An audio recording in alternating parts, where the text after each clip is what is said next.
legends, the Sunken Dutchman here.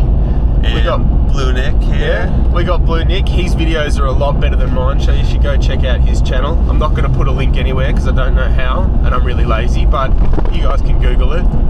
But the Sunken Dutchman is on his way. It just takes a little bit of time and experience, and he has lots of that, but he's getting more. That's right. And just FYI, they call him Blue Nick not because he loves the ocean, because he's got a tremendous history in the adult film industry. So go check him out in those films too. Anyway, today's adventure, we are heading out from Welshpool. We don't know where we're headed yet, no real agenda. We're going to sort of see what the conditions are like. But the winds guide us. Exactly. So they blow the sails. Yeah, we'll see you guys out there, and we'll tell you where we're headed when we know. Anyway, cheers. So we made the call to head out to the islands. Punched out through some pretty sloppy weather. We were looking at some easterly winds that were building up from about 10 knots to about 25 knots later in the day, but it was already pretty lumpy on the way out. But when we got to our first spot, we anchored up and jumped in, and we were greeted with some pretty awesome viz. So we were looking at about 15 meters viz, which is awesome for this area, which even if you don't come across any fish that you want to take home, it's just awesome to dive in these conditions. So we were on the hunt for kingies. We'd gotten to our first spot, which is where I'm at now on this reef. And yeah, we were sort of like drop down. We're looking for a drop off, preferably where there's some current hitting the drop off. There's a bit of a pressure point and where sort of bait fish are congregating. There was a reasonable amount of fish life, nothing too mental, but unfortunately at this first spot, no kingies. But like I said, it's just awesome to enjoy such good viz and you know, watch the underworld go around you.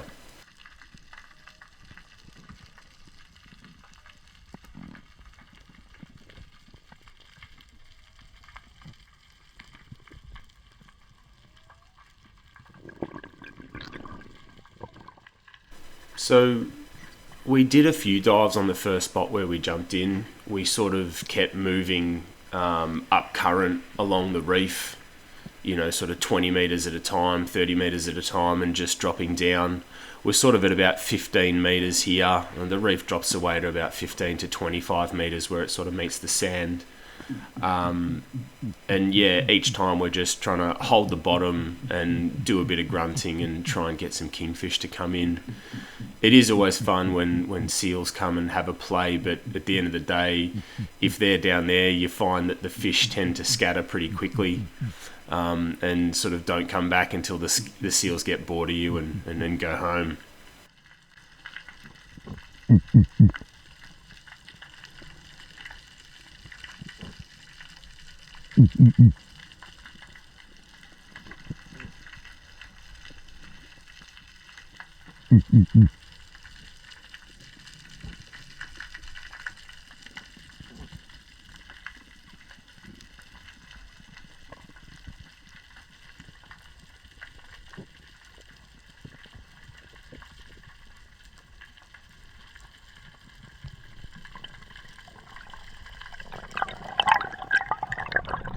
So we'd done quite a few dives on this reef, probably about 5th or 6th dive here, and there was 3 of us diving, and none of us had sort of seen any action kingfish wise.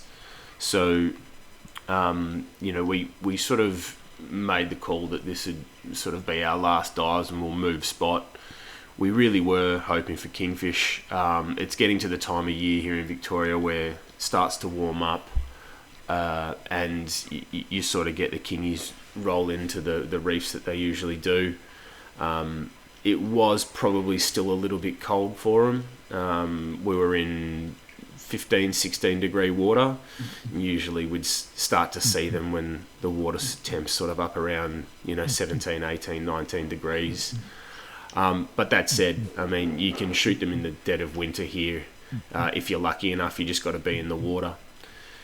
So yeah, this was my last dive on the reef. You know, trying to do everything we can, position ourselves on the pressure point. You know, sit in current and yeah, grunt and try and bring the kingfish in. Other than that, you know, we could have flashed for a little bit, but just sort of didn't really feel like it at the time. So unfortunately, no kingfish for the day. But yeah, you win some and you lose some. You just got to get out there and do it.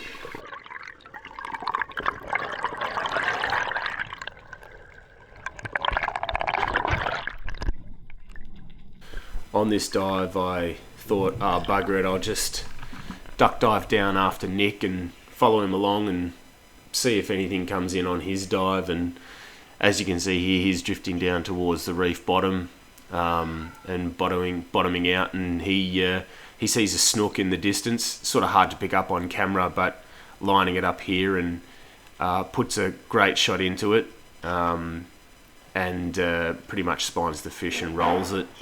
So thought I'd go down and film along with him, but a good shot nonetheless.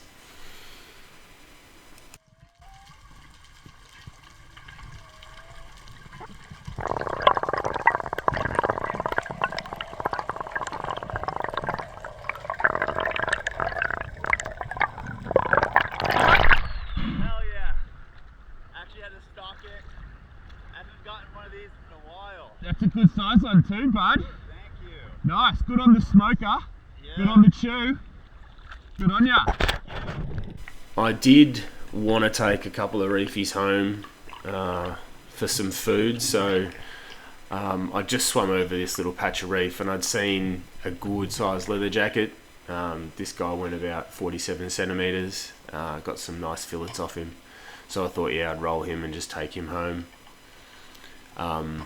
Yeah, I don't mind eating leather jacket. It's not everyone's cup of tea, but I reckon the flesh is quite sweet and really good. Firm in a good way. Yeah, so took him home and he'll be cooked up for dinner another night.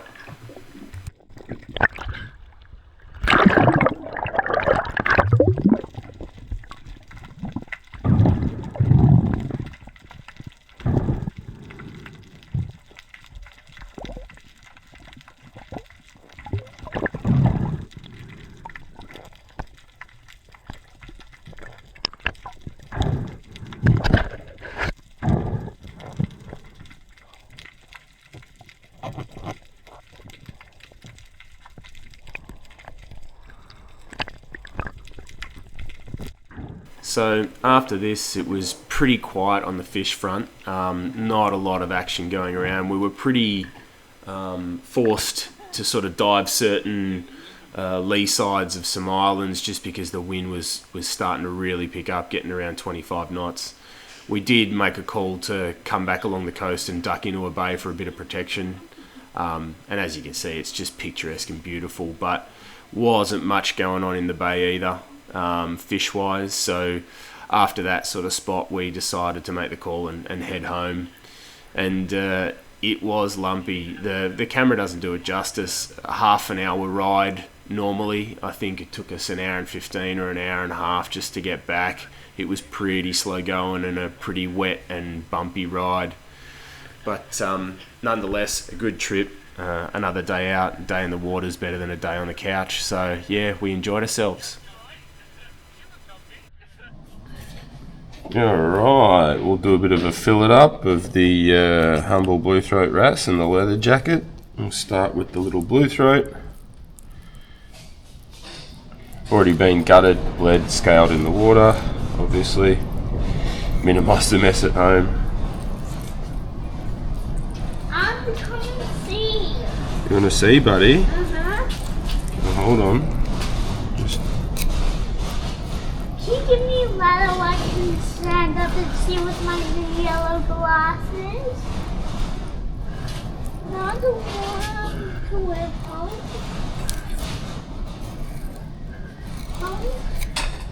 You've got very soft flesh. This one's been sitting on the esky, on the ice for overnight. Daddy, Bub, I'm filming, mate. Can you please shush? but Daddy, You've just messed up the video, okay? But but Prom to come and look. I can't look from here. I can't I will see get it. you. I'll get you one in a second, but my hands are dirty. The joys of filleting fish with kids. After you finish, So I did intend to do an instructional video on how to fillet the couple of fish that I got, but my 4-year-old son proceeded to talk over the entire video. So one tip I can offer is that when you're filleting, it's always important to keep your knife sharp. The sharpeners that I use are these F-Dick quick sharpeners. They're super simple and they're great at keeping your knife sharp.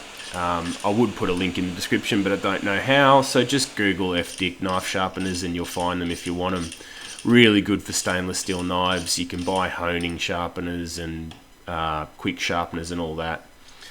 And I suppose another tip that I thought I'd leave everyone on is that if you are lucky enough to get out all the time and catch fresh fish, that's fantastic. I wish that was the case with myself, but sometimes it goes a couple of weeks between dives, and I've found that, you know, cryovacuuming your fish is one way to keep it fresh and keep it from going bad in the freezer.